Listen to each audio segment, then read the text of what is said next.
আমার পরম প্রেমময় শ্রী শ্রী ঠাকুরের পবিত্র পুতবাজারী কর্মী সহপ্রতিনিধিক তথা উচ্চ পদস্থ বিষয়া ডেপুটি জেনারেল ম্যানেজার বিআরবিএ এই বিআরইবি তিনি বাংলাদেশ থেকে আমাদের মধ্যে যুক্ত হয়েছেন। দাদা আপনি আধা ঘন্টা করুন। জয় গুরু। 35 অব্দি করুন, 35, 8:35। আমি আজকের এই সৎসঙ্গ, অনলাইন সৎসঙ্গে পৃথিবীর বিভিন্ন প্রান্তে যারা আছেন সবার প্রতি জয় গুরু। প্রথমে পরম দয়ালের রাতুল চরণ আমার ভক্তের বিনম্র প্রণতি। পরমারাধ্যা জননী জগৎ জননীর শ্রীচরণে ভক্তি বিনম্র প্রণতি। পরম পূজ্যপাদ শ্রী শ্রী বরদাস শ্রীচরণে ভক্তি বিনম্র প্রণতি।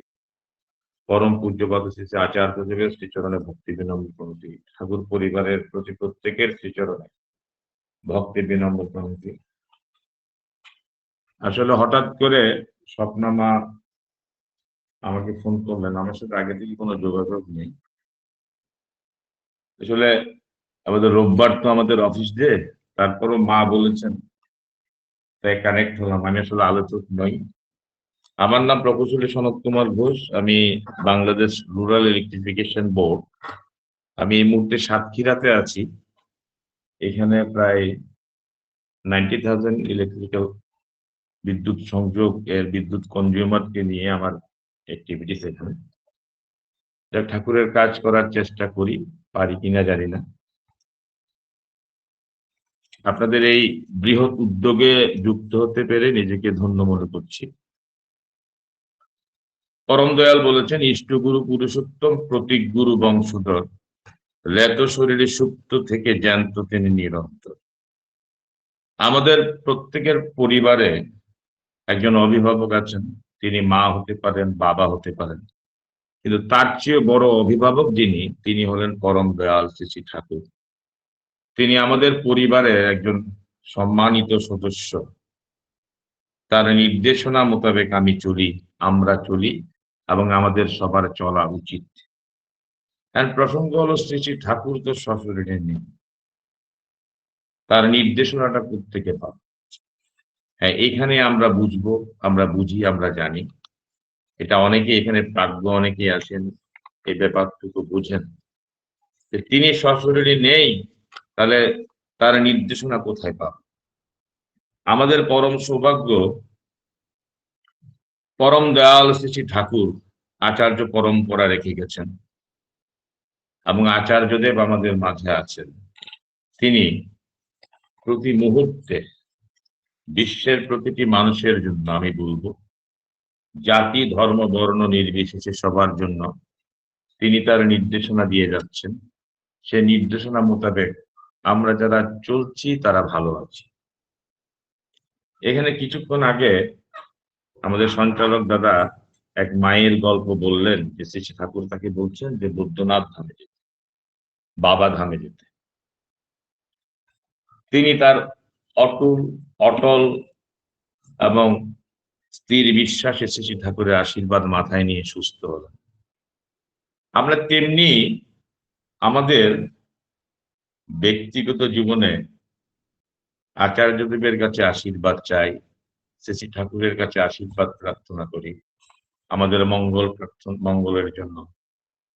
কিন্তু আবার অন্যভাবে বহু নৈষ্ঠিকতা আমাদের মধ্যে পেয়ে বসে, যে ঠাকুরকে তো বললাম, এখানে একটু বলি। এখানে শ্রী শ্রী ঠাকুরের কিছু কথা আছে, শ্রী শ্রী ঠাকুরের অনেক এক্সাম্পল আছে। শ্রী শ্রী ঠাকুর যখন আশীর্বাদ করে দেন, সেই পথে গিয়ে যখন আমরা অন্য পথে যখন যাই, তখন শ্রী শ্রী ঠাকুর অভিমান করে বেরিয়েছেন। কাজে আমরা যারা মন প্রাণ আত্মসমর্পণ করে শ্রী শ্রী ঠাকুরের কাছে আশীর্বাদ প্রার্থনা করব, আমাদের জন্য বহু নৈষ্ঠিকতাই যেন না পায়। শ্রী শ্রী ঠাকুরই চরম, শ্রী শ্রী ঠাকুরই পরম। এবং এই যুগে আমাদের বাঁচার টুক হলো শ্রী শ্রী ঠাকুর।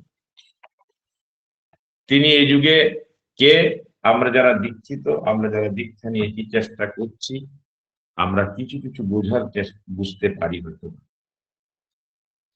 এবং আমাদের পরম সৌভাগ্য যে আচার্যদেব আছেন, তিনি প্রতি মুহূর্তে আমাদের মাঝে সেই নির্দেশনাটুকু প্রতি মুহূর্তে দিয়ে যাচ্ছে। পরম পূজ্যপাদ শ্রী আচার্যদেব একদিন তার আলোচনায় বলছেন যে আমরা প্রতি মুহূর্তে যে ঈশ্বরকে আমাদের দাস বানিয়ে রেখেছি। সেটা কেমন? ভোর হলেই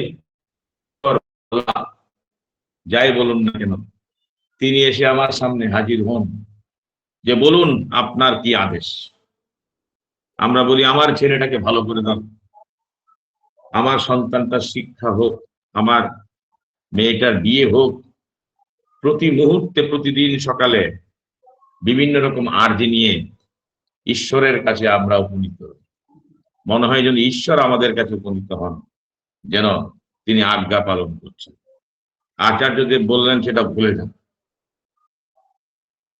আমরা ঈশ্বরের কাছে যতই প্রার্থনা করি, 100টা প্রার্থনা করলে দেখা যায় আমাদের একটি বা দুটি হয়।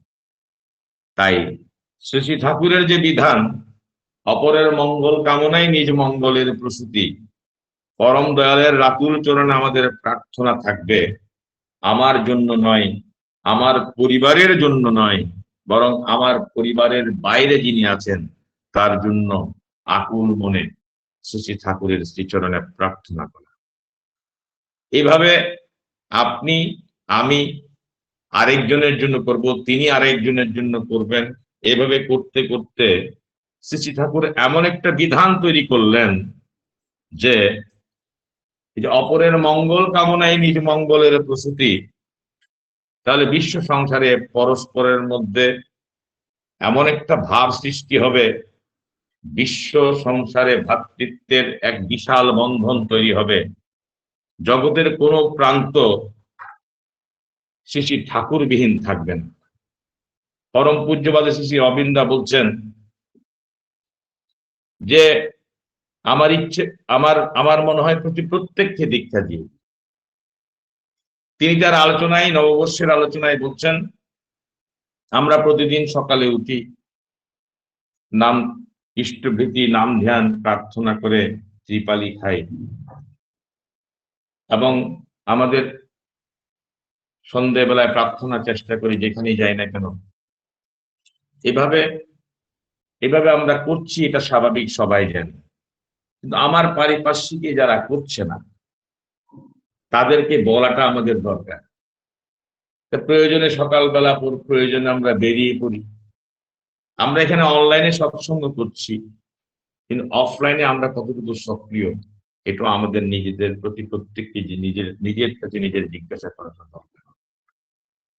প্রত্যেকে আমাদের পারিপার্শ্বিকে তিনি ঠিক আছেন কিনা। একবার আচার্যদেবের কাছে এক মা গিয়ে বললেন যে আমার কেউ নেই। আচার্যদেব খুব ক্ষেপে গেলেন।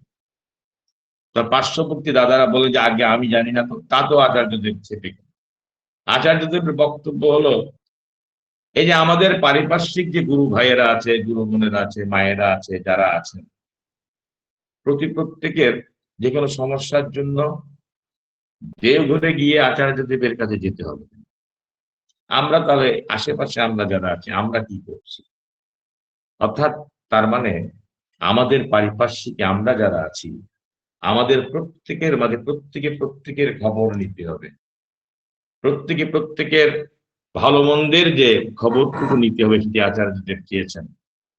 এই ভ্রাতৃত্ববোধ, এটির মাধ্যমে একই সৎসঙ্গ। আমরা বিভিন্ন মন্দিরের কার্যক্রমে জড়িয়ে পড়ছি, বিভিন্ন জায়গায় কাজ করছি, সেটি ভালো, কিন্তু আমরা সেই ইট পাথরের মন্দিরে সীমাবদ্ধ থেকে সেটি কি আমাদের কর্ম?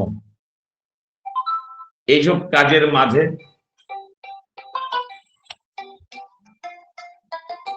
শ্রী ঠাকুর আমাদেরকে আমাদের পরস্পরের প্রতি একটা বিশাল একটি সমাজ, একটি পরিবার, একটি সমাজ, একটি জাতি, একটি বিশ্ব গঠনে আমাদেরকে সবাইকে উদ্বুদ্ধ করছে। আমরা সেই মতে উদ্বুদ্ধ হব, ভালো থাকবো, নামময় হয়ে থাকবো। এখানে অনেক প্রাজ্ঞজনেরা আছেন, নামময় হয়ে থাকার কোনো বিকল্প নেই। এবং আচার্যদেব বলছেন আমরা 30 to 45 মিনিটস নামটা করতেই হবে। আর যার একদম সময়ই হয় না, তিনি অন্তত 5টা মিনিট বসার অভ্যাসটুকু আমরা যেন করি। আমি জানি এখানে সবাই করেন, কিন্তু আমরা সেই কথাটুকু যিনারা করেন না তাদের কাছে একটু পৌঁছে দিই। আমার সাথে এক প্রকৌশলীর দেখা হলো যাজন পরিক্রমা কালেকশনে। তিনি বললেন যে, আমি বললাম ইষ্টবিধি করেন তো? বলে করার সময় পাই না। আমি একটু দৃষ্টি ভাবে অন্যভাবে বললাম যে, দাদা থাকার সময় পান তো? দাদাটা মাইন্ড করুন আর যাই করুন, কথাটা বলেই ফেললাম। সবকিছুই সময় হয়, সকালবেলা ইষ্টভীতিটা শ্রী ঠাকুরের শ্রীচরণে নিবেদন করার সুযোগ হবে না কিন্তু। এখন সেই ইষ্টভীতিটা ঠিক ভাবে আমরা নিবেদন যদি করতে পারি, নামময় হয়ে চলতে পারি, আমরা ভালো থাকবো। পৃথিবীর যে প্রান্তে থাকি, সে আফগানিস্তানে থাকি, ইরানে থাকি, পাকিস্তানে থাকি, বাংলাদেশ আর ভারত যেখানে থাকি না, এখন ইষ্টভীতিটা কিভাবে নিবেদন করতে হয়, আপনারা আসামের অনলাইন সৎসঙ্গ আপনারা হয়তো কাজুদার সে আলোচনাটা শুনেছেন অনেকে। আমাদের শ্রী মা আচার্যদেবের জননী, তিনি জিজ্ঞেস করছিলেন ইষ্টভীতি করার সময় কার ছবি চোখে আসে, মনে আসে? তিনি বলছিলেন যে, আগে সেটা তো ভাবিনি। বলে শ্রী ঠাকুরের ছবি চোখের মধ্যে আসে, শ্রী বর্দার ছবি আসে, তাহলে আচার্যদেবের ছবি আসে। যদি না আসে, আমি একটু পজ নিচ্ছি।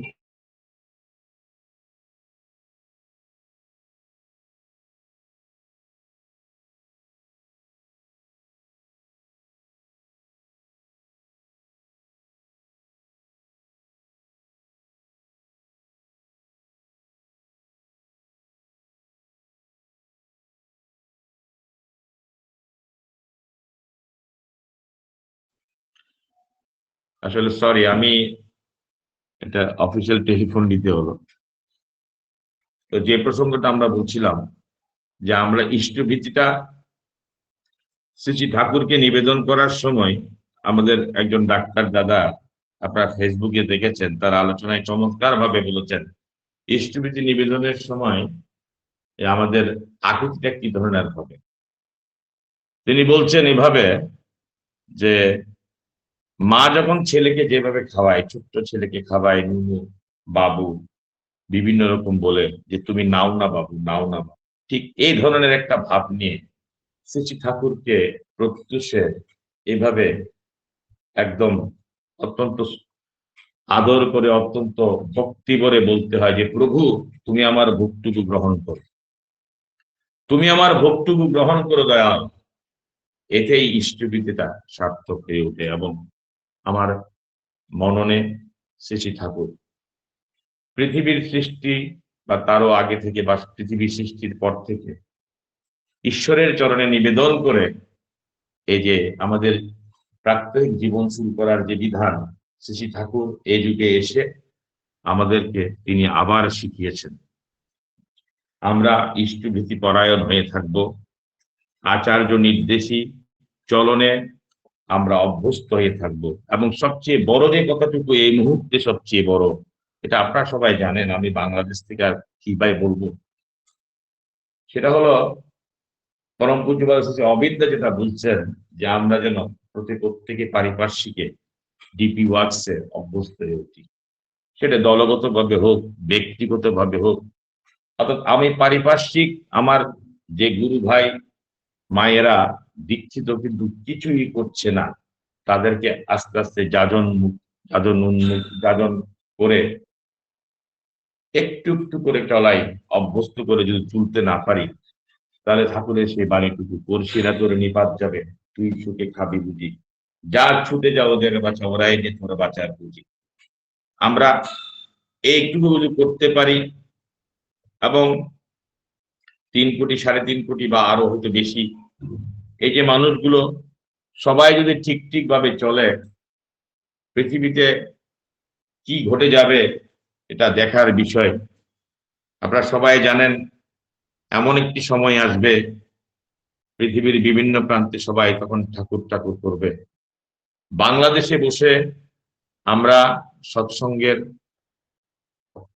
অ্যাক্টিভিটিসের সাথে যুক্ত থাকার চেষ্টা করি। এখানে শ্রী ঠাকুরের পবিত্র জন্মস্থান পাবনা, সেখানে বৎসরে একটি উৎসব হয়, আপনারা জানেন 30শে ভাদ্র বাংলাদেশের বিভিন্ন প্রান্তে শখানেক 150 থেকে 200 মন্দির আছে, শ্রীমন্দির আছে, বিহার আছে। বাংলাদেশের মানুষ শশী ঠাকুরকে নিয়ে ভালোই আছে। যতই প্রতিকূল পরিস্থিতি থাক না কেন, শশী ঠাকুরকে নিয়ে যারা আছেন তারা আগেও ভালো ছিলেন, এখনো ভালো আছেন, ভবিষ্যতে ভালো থাকবেন, সেটা পৃথিবীর যে কোনো প্রান্তে হোক। আমি আসলে আলোচক নই, হঠাৎ করে এই সুযোগটা এলো, একটু দু চার লাইন বলার চেষ্টা করলাম। আমি আসলে বলতেও পারি না। তো আমরা ঠাকুরময় হয়ে থাকবো, আচার্যদেবের নির্দেশে থাকবো। আমি পূজ্যপাদ অবিন্দা যে কথাটা বলছেন, পরম পূজ্যপাদ শ্রী অবিন্দা বলছেন যেটি, সেটি মাথায় নিয়ে আমরা বেরিয়ে পড়ি। তিনি বলছেন ভোরবেলা আমরা প্রার্থনাটা চাইলে যদি সুযোগে থাকে অফিস আওয়ারের বাইরে এক এক ঘরে গিয়ে করতে পারি, তো সবাই মিলে। মানে এটা হচ্ছে এক একটা এক একটা সিস্টেম আমরা চাইলে নিজেরাই তৈরি করতে পারি, এবং সেটিতে আমাদের অফিসিয়াল অ্যাক্টিভিটিসে খুব একটা যে প্রবলেম হবে তা কিন্তু না। আমরা যে যাই করি না কেন, যে জবে থাকি না কেন, মাথার মধ্যে ঠাকুর থাকুক এবং শ্রী ঠাকুরকে নিয়ে আমরা চলি। তবে এই যুব সমাজ বলুন বা যেভাবে অন্যরকম পথে যাবার যে যে খেয়ালটুকু, সেটি আর থাকে না। আমরা একটি সুন্দর উদাহরণ হয়ে থাকতে পারি এবং আমাদের পরিবেশে, সমাজে, দেশে এবং পৃথিবীর বিভিন্ন প্রান্তে।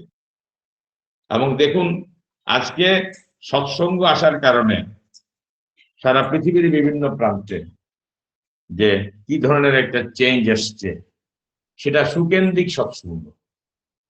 যে কথাই বলা হোক না কেন, সেটা আচার্যদেব কি বলছেন সেটিকে বেস করে কিন্তু আমাদের চলতে হবে। এবং আচার্য কেন্দ্রিক এই চিন্তা চেতনাই আমরা যাতে এগিয়ে যেতে পারি, ভালো থাকতে পারি, সুস্থ থাকতে পারি এবং সৎসঙ্গে এগিয়ে যাক। বাংলাদেশের সকল গুরু ভাই বোনদের মায়েদের পক্ষ থেকে যারা এই সৎসঙ্গের আয়োজন করছেন তাদের প্রতি রইল প্রণাম ও আনন্দিত জয়গুরু। আমি আসলে অফিসিয়াল কারণে একটু বেরিয়ে যেতে হচ্ছে, এই জন্য আলোচনা এখানে নিতে টানছি। ভবিষ্যতে কখনো যদি সুযোগ হয় আবার কথা হবে। আপনারা আমাদের সবার জন্য প্রার্থনা করবেন। সবাইকে জানাই প্রণাম ও আনন্দিত জয়গুরু। জয় গুরু শ্রদ্ধেয় দাদা, জয় গুরু। পরম প্রেমময় শ্রী শ্রী ঠাকুরের পবিত্র প্রতিমাধারী কর্মী আমার শ্রদ্ধা সনৎ কুমার ঘোষ দাদা সুদূর বাংলাদেশ থেকে তিনি পরম দয়ালের কথা আমাদের শোনাচ্ছিলেন। অসাধারণ ভাবে তিনি বলছেন আচার্য পরম্পরার কথা তিনি প্রথম থেকে শুরু করলেন, যে আমরা অফলাইন অনলাইন যাই সৎসঙ্গ করি না কেন, আমরা আমরা অফলাইনে যে আমাদের পারিপার্শ্বিক নিয়ে থাকি তাদেরকে যেন আমরা চালিয়ে তুলি, তারা যেন প্রত্যেককে তারা যেন ইষ্ট প্রেমে আপ্লুত হয়ে ওঠে, তারা যেন পরম পিতাকে নিয়ে চলে জীবনের পথে, সেই ব্যবস্থা যেন আমরা করি। আচার্যদেব চাইছেন বর্তমান যে সবাইকে নিয়ে চলো।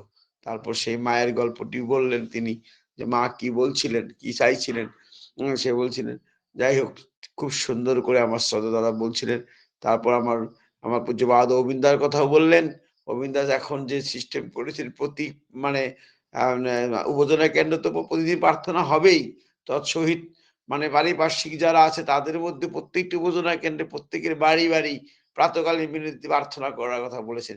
আজকেও আমার নিমন্ত্রণ ছিল প্রাতকালীন বিনতি প্রার্থনা। এখানে আমাদের এখানে খুব মানে শুরু হয়ে গেছে প্রাতকাল। আজকে কিন্তু খুব বৃষ্টি ছিল, যেতে পারলাম না আমি। যাই হোক, হ্যাঁ, প্রাতকালীন বিনতি প্রার্থনায় মানে এখানে আমাদের এখানে শুরু হয়ে গেছে।